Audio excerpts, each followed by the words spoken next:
मैं एक प्लानर बनाती थी अपने दिन का कि मैं पूरे दिन में मुझे ये टॉपिक्स इस सब्जेक्ट के कवर करने। मैंने 6 to 8 आवर्स कंसिस्टेंटली हर दिन पढ़ाई की।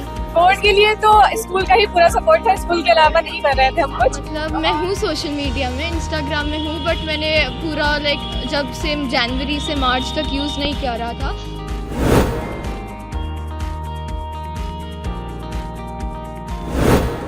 सर बहुत खुशी हो रही है सर, आज अपने पेरेंट्स को प्राउड फील कराकर, अपने टीचर्स को प्राउड फील कराकर, उन्हें ऐसा फील कराकर कि हाँ उनका हार्ड वर्क भी काम मतलब रंग लाया है। एंड सर बहुत खुशी है सर, बहुत थैंकफुल हूँ अपने पेरेंट्स को, अपने टीचर्स को, भगवान जी को कि उन्होंने मुझे इस काबिल बनाया कि मैं आज अपने देश में टॉप कर पाई। काफी पूरा दिन पढ़ना, तो किस तरह से अपने टाइम टेबल को मैनेज किया उसके बारे में बताएं जरा।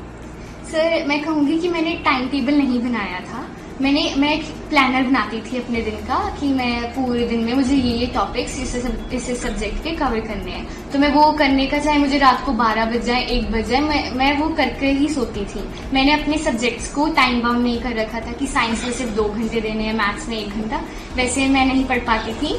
मुझे मम्मा ने बहुत बार टाइम टेबल्स बना कर दिए थे, बट मैं कभी फॉलो नहीं कर पाई, तो मैं ऐसे पढ़ती थी और पढ़ती रहती थी सर, कंटिन्यूसली पढ़ती थी। तो इसका पेरेंट्स और टीचर्स का किस तरह से आपको प्रति सहयोग रहा, किस तरह से उन्होंने मोटिवेट किया?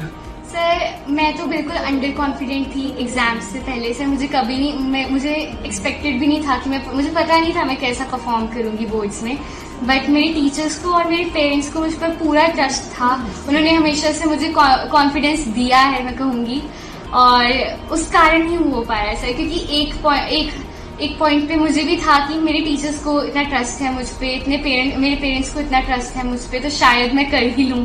तो ये चीज़ बहुत थी, एंड मेरे टीचर्स का बहुत हेल्प रही है हमेशा से, इतना सपोर्ट, चाहे मोटिवेशन देनी हो या फिर डाउट्स रिजॉल्व करने हो या कुछ भी करना हो, जो था टीचर्स की वजह से था। घर में क्योंकि मैं आज तक किसी कोचिंग या ट्यूशन्स पे नहीं गई हूँ, तो घर में जो एनवायरनमेंट था, एटमॉस्फेयर था, उसने बहुत हेल्प करी है मेरी। मेरे पेरेंट्स ने मुझे कभी वैसे प्रेशराइज नहीं करा, डीमोरलाइज नहीं करा, हमेशा से मुझे कॉन्फिडेंस दिया है, एंड उनको मेरे पे ट्रस्ट था। तो पूरा दिन पढ़ना, काफी स्ट्रेस हो जाता था, तो उसको दूर करने के लिए क्या क्या करते थे?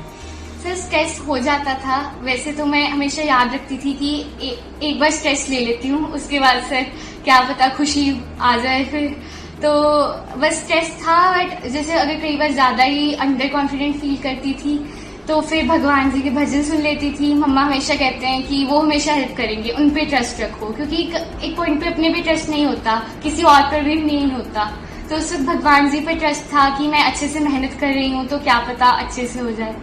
आजकल के जमाने में देखा जाता है बच्चे सोशल मीडिया, मोबाइल की तरफ ज्यादा ही ध्यान लगा देते हैं, और पर आपको देख के लगता नहीं है कि आपने अपना सोशल मीडिया की तरफ ध्यान दिया होगा? हाँ जी सर, ये हमारे हाथ में ही है। ये गलत है कि सोशल मीडिया डिस्ट्रैक्ट करती है, सोशल मीडिया हेल्प भी बहुत करती है, बस ये हमारे हाथ में, हमने उसका यूज कितना करना है। अगर आपके अंदर विल होगी कि हाँ मुझे ये करना है, मुझे अचीव करना है, अपने पेरेंट्स को, अपने स्कूल को प्राउड फील कराना है, तो आप डिस्ट्रैक्ट नहीं होंगे फोन से। आपको पता होगा कि आप कैसे टाइम मैनेज कर रहे हैं। अगर आप 1 घंटा फोन पे कुछ देख भी लेते हैं तो आप पढ़ाई में उससे ज्यादा इन्वेस्ट कर सकते हैं उसके बाद। जी, तो अब आने वाले समय जो अभी एग्जाम हुए हैं, तो क्या संदेश देना चाहेंगे जो आने वाले एग्जाम है, छात्रों जो आएंगे बोर्ड के एग्जाम के लिए, छात्र और छात्राएं, उनको क्या कहना चाहेंगे, वो किस तरह से तैयारियां करें? सर मैं ये कहूंगी कि कुछ भी छोड़कर नहीं जाना है, कुछ भी ये नहीं सोचना है कि ये चीज इजी है इसको स्किप कर देते हैं, ये चीज रैशनलाइज हो गई है इसको स्किप कर देते हैं, ये पास्ट के ट्रेंड्स में नहीं थी इसको स्किप कर देते हैं। हर चीज करके जानी है। NCERT is a must. NCERT से बाहर मैं कहूंगी, मैंने कोई बुक्स नहीं पढ़ी, एक्स्ट्रा रेफरेंस बुक्स। कई बच्चे बहुत सारे सैम्पल पेपर सॉल्व करने को प्रायोरिटाइज करते हैं, एनसीईआरटी स्किप कर देते हैं उस चक्कर में, या फिर PYQ सॉल्व करते रहते हैं। बट फर्स्ट आपका जो फर्स्ट बेसिक स्टेप होना चाहिए और जो मोस्ट इम्पॉर्टेंट है वो है एनसीईआरटी। उसका हर एक वर्ड थॉरली आपको याद होना चाहिए, हर एक कंसेप्ट एनसीईआरटी का, क्योंकि एनसीईआरटी की लैंग्वेज इज वेरी कम्पैक्ट, तो आपको हर एक लाइन के पीछे का कंसेप्ट अच्छे से क्लियर होना चाहिए। हर एक एक्टिविटी, हर एक इमेज जो एनसीईआरटी में दी हुई है, वो सब आपकी टिप्स पे होनी चाहिए। तो अब आगे का क्या लक्ष्य है, क्या बनना चाहते हैं आप? सर मैंने अभी नॉन मेडिकल चूज करी है, आगे जाकर मैं इंजीनियरिंग करना चाहूंगी IIT बॉम्बे से। उसके बाद भी सर रुकना नहीं है, आगे और सीखते रहना है, UPSC का एग्जाम देना चाहूंगी, बुक्स लिखना चाहूंगी, सर बस बढ़ते रहना है लाइफ में। नमस्कार, मैं ए स्वयं प्रसाद पात्र PMश्री केंद्रीय विद्यालय INS चिल्का का छात्र हूँ। मैं उड़ीसा खुर्दा डिस्ट्रिक्ट बालूगांव में रहने वाला हूँ।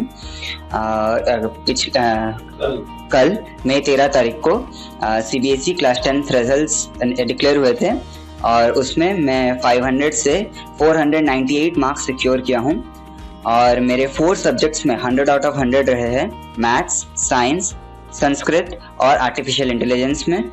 और मतलब ये जितना भी अचीव हुआ है वो उसका मतलब बहुत सारे जन कंट्रीब्यूटर है।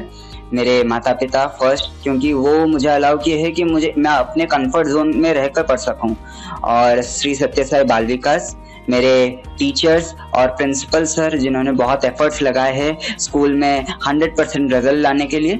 और मैं अपने दीदी और मेरे दोस्तों को भी कंट्रीब्यूट करना चाहता हूँ। अगर परसेंटेज में कन्वर्ट करें तो मैं 99.6% सिक्योर किया हूँ। हाँ, एज फार आई नो, और स्कूल इंफॉर्मेशन जितना दिया है, this mark is highest in Odisha state. Thank you. मैं आगे इंजीनियरिंग करना चाहता हूँ। मेरा नाम रिधिमा सरीन है और मैं क्लास 10th में हूँ और मुझे 99.4% आए। ये बताएं कितना टफ था आज, मतलब ये इस तरह का एग्ज़ाम इतना हाईएस्ट नंबर लाना? इतना टफ नहीं था, मतलब मुझे मेरे पेरेंट्स ने और मेरी सिस्टर ने बहुत हेल्प किया और मुझे अपने स्कूल का भी कंटिन्यूस गाइडेंस मिलता रहा। मेरी टीचर्स बहुत अच्छी मिली थी 10th में, तो उन्होंने बहुत सारी वर्कशीट्स दी और उससे कॉन्फिडेंस भी बूस्ट हुआ और हमारी प्रैक्टिस भी बहुत बूस्ट हुई, तो इतना कुछ टफ नहीं लगा। उन्हें हमारे प्री बोर्ड्स भी कंडक्ट करे थे जिन्हें बहुत सारा क्वेश्चन आया और फिर यूट्यूब से भी हेल्प मिली थी। अच्छा, ये बताएं आप क्या पर्सनल मोबाइल यूज़ करती हैं या सोशल मीडिया पर हैं क्या, और कितना घंटा आप मोबाइल को देती हैं और कितना घंटे पढ़ाई को देती हैं?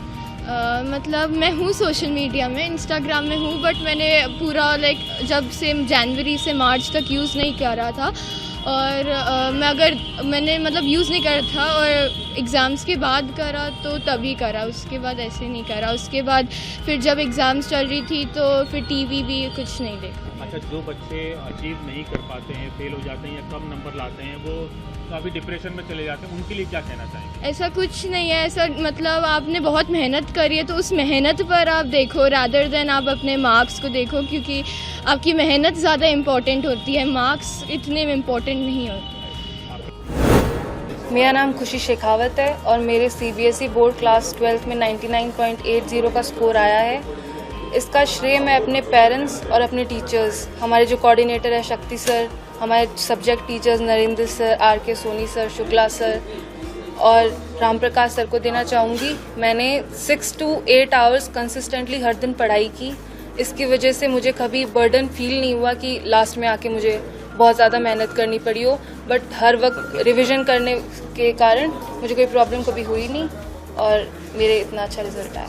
तो आपने कितने घंटे जो है डेली रूटीन में पढ़ाई की है, जो सोशल मीडिया मोबाइल से किस तरह से मैंने 6 to 8 आवर्स पर डे पढ़ाई की है और सोशल मीडिया पे मैं किसी सोशल मीडिया साइट पे एक्चुअली में हूँ नहीं, और कभी कभी मुझे फ़ोन मिल जाता थोड़ा बहुत देख लेती थी, वरना मैं फ़ोन से दूरी बना के रखी है। आगे क्या टारगेट रहेगा?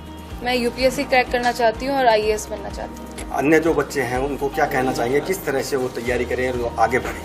मैं यही कहना चाहूँगी कि आप कभी भी बर्डन ना लें। शुरू से ही जब आपकी क्लास स्टार्ट हो रही है, बोर्ड क्लास स्टार्ट हो रही है या फिर आप कोई सी भी क्लास में है, उसी टाइम आप शुरू से ही हर दिन थोड़ा थोड़ा करके पढ़ाई करें, अच्छे से समझ के हर कॉन्सेप्ट को समझें, तो आपको कभी कोई प्रॉब्लम नहीं होगी और आपके मार्क्स भी अच्छे आएंगे। मम्मी पापा का कितना क्या सहयोग रहा है? मम्मी पापा का सहयोग सबसे ज़्यादा रहा है, स्पेशली पापा का, क्योंकि बचपन से उन्होंने हमें बस यही सिखाया है कि आप अगर कुछ करना चाहते हो तो आपके लिए पढ़ाई एक बहुत बड़ा उसके लिए ज़रूरी चीज़ है और आप इसी से सब कुछ हासिल कर सकते हो। 12th का रिजल्ट आया 97% है हमारे, जाने के बहुत बहुत बहुत खुशी हुई हमें। हमने इतनी मेहनत करी थी, वो सब कुछ जैसे सफल हो रहा है तो बहुत अच्छा लग रहा है। हमारे पेरेंट्स ने हमारे लिए इतनी मेहनत करी थी, हमारे स्कूल वालों ने हमारे लिए इतनी मेहनत करी थी, तो आज बहुत अच्छा लग रहा है कि हम सबकी मेहनत पर खड़े होते हैं। जनपद में टॉप आई है, क्या आपके सोचा था, क्या किस तरह से पढ़ाई कर रही थी आप? बोर्ड के लिए तो स्कूल का ही पूरा सपोर्ट था, स्कूल के अलावा नहीं कर रहे थे हम कुछ। और जनपद में टॉप आए जानकर तो पूरा घर, पूरा स्कूल, हम सब लोग बहुत ज्यादा खुश। आगे क्या बनने की चाहते हैं? आगे डॉक्टर बनने का हम चाह रहे हैं और नीट का पेपर दिया था अभी हमने, 4 मई को था, और उम्मीद करते हैं कि नीट का पेपर भी अच्छा ही गया होगा हमारा और डॉक्टर भी हम बन जाएंगे।